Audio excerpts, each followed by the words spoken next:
샬롬, 유선생의 구속사 천국열차. 유도순 목사님의 신구약 성경 파노라마를 낭독하는 시간입니다. 지금은 에베소서 파노라마 1장 1절에서 2절까지입니다. 먼저 1장의 개관, 교회 건설의 준비. 1장은 크게 두 부분으로 나누어집니다. 1절에서 14절, 15절에서 23절. 앞부분은 찬송이고 3절, 6절, 12절, 14절. 뒷부분은 기도입니다. 16절. 이제 도표 1을 보십시오. 1장의 주제는 교회 건설의 준비입니다.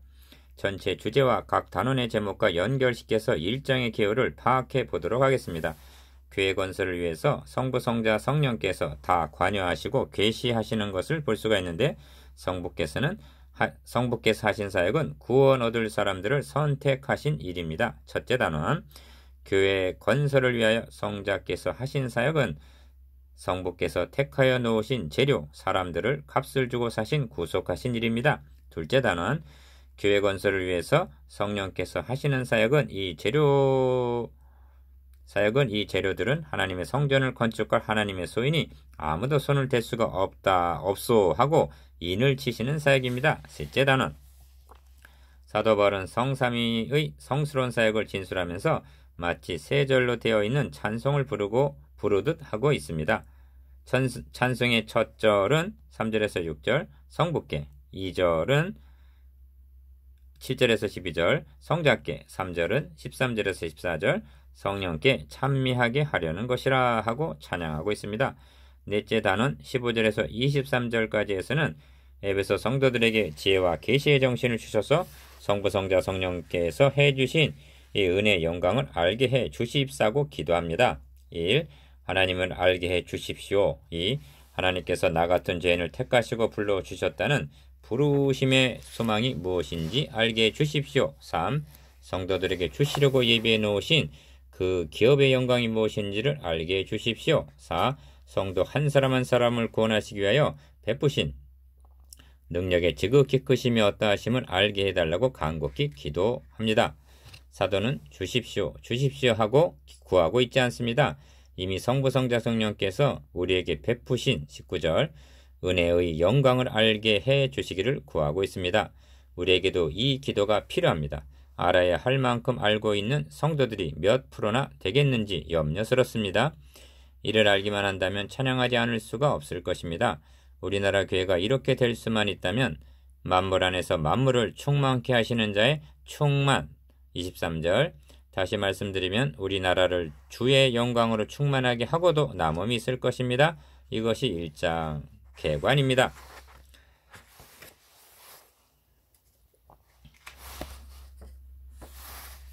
(1장) 첫 번째 시간 1절에서 2절 하나님의 뜻으로 말미암아, 인사 부분입니다.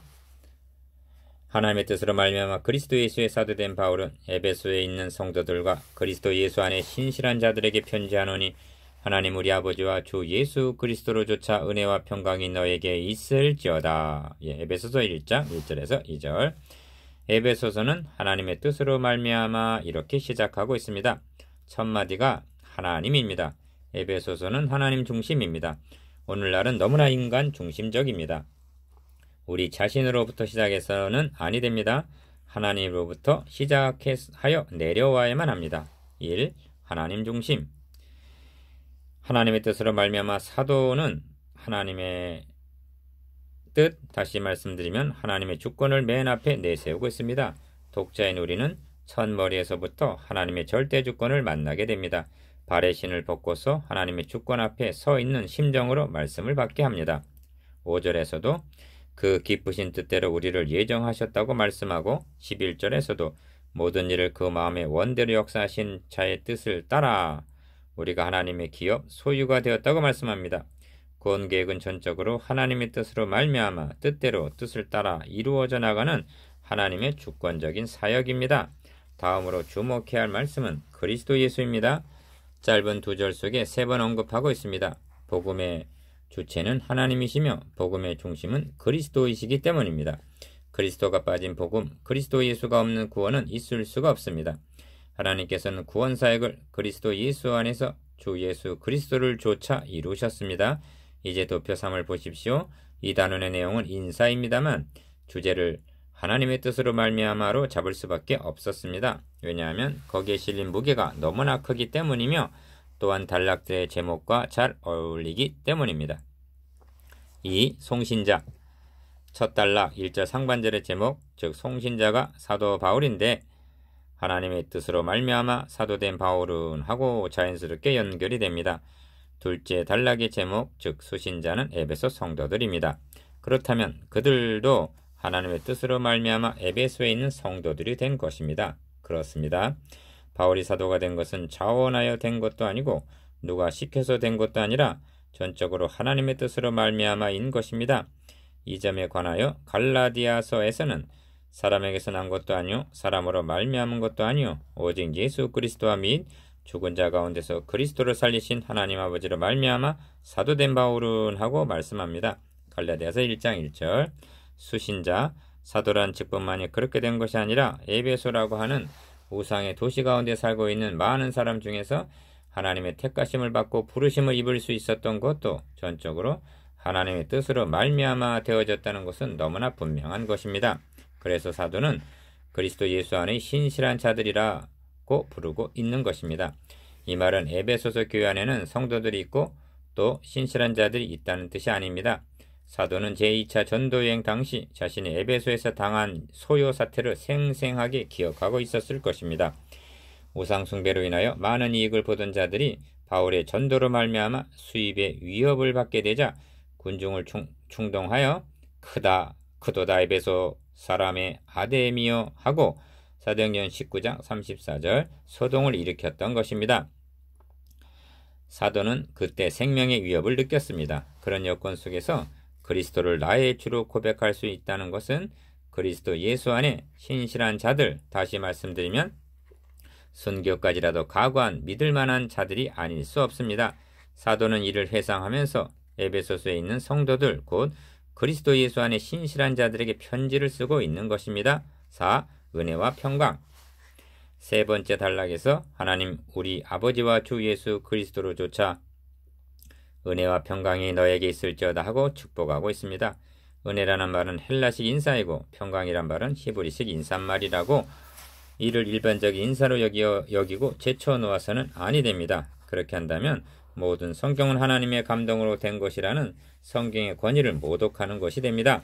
사도 바울은 그의 서신서에서 빠짐없이 은혜와 평강이 있을지어다 하고 축복하고 있습니다. 로마서 1장 7절, 고린도전서 1장 3절, 고린도후서 1장 2절, 갈라디아서 1장 3절, 빌립보서 1장 2절, 골로새서 1장 2절, 데살로니가전서 1장 1절, 데살로니가후서 1장 2절, 디모데전서 1장 2절, 디모데후서 1장 2절, 디도서 1장 4절, 빌레몬서 1장 3절. 은혜와 평강은 나눌 수가 없습니다. 은혜 없는 평강이 없고 평강은 은혜의 산물입니다. 은혜가 시작하는 셈이라면 평강은 바다와도 같습니다. 시편에는 이를 설명해주는 한 폭의 그림이 있습니다. 하나님의 강에 물이 가득하게 하시고 시편 65편 9절. 이것이 은혜의 저수지입니다. 그 저수지로부터 주께서 밭고랑에 물을 넉넉히 대사 이것이 평강입니다. 그렇게 될 때 초장에는 양떼가 입혔고 골짜기에는 곡식이 덮였음에 저희가 다 즐거워 외치고 또 노래하나이다 하고 시편 65편 13절 풍성한 삶을 누리게 되는 것입니다. 에스겔 47장도 이 장면을 잘 보여줍니다. 성전 문지방 밑에서 흘러나오는 생수 에스겔 47장 1절. 이것이 은혜라면 처음에는 발목에 이르고 다음은 무릎에 오르더니 나중에는 허리에 오르고 그 후에는 건너지 못할 강이 됩니다. 이것이 평강입니다. 은혜의 샘은 드디어 평강의 큰 강물이 된 것입니다. 그 강 좌우에 실과 나무가 달마다 새 실과를 맺히게 되는 것은 은혜와 평강이 산출해내는 열매입니다. 우리들은 은혜는 받았는데 평강은 누리지 못하고 있는 가엾은 그리스도인들은 아닙니까? 그 은혜와 평강은 하나님 우리 아버지와 주 예수 그리스도를 조차 우리에게 임하는 것입니다. 형제들에게도 은혜와 평강이 넘치게 되시기를 기원합니다. 묵상해 보십시다. 1. 에베소서는 어떻게 시작이 됩니까? 2. 바울은 어떻게 사도가 되었습니까? 3. 은혜와 평강은 어떠한 관계입니까?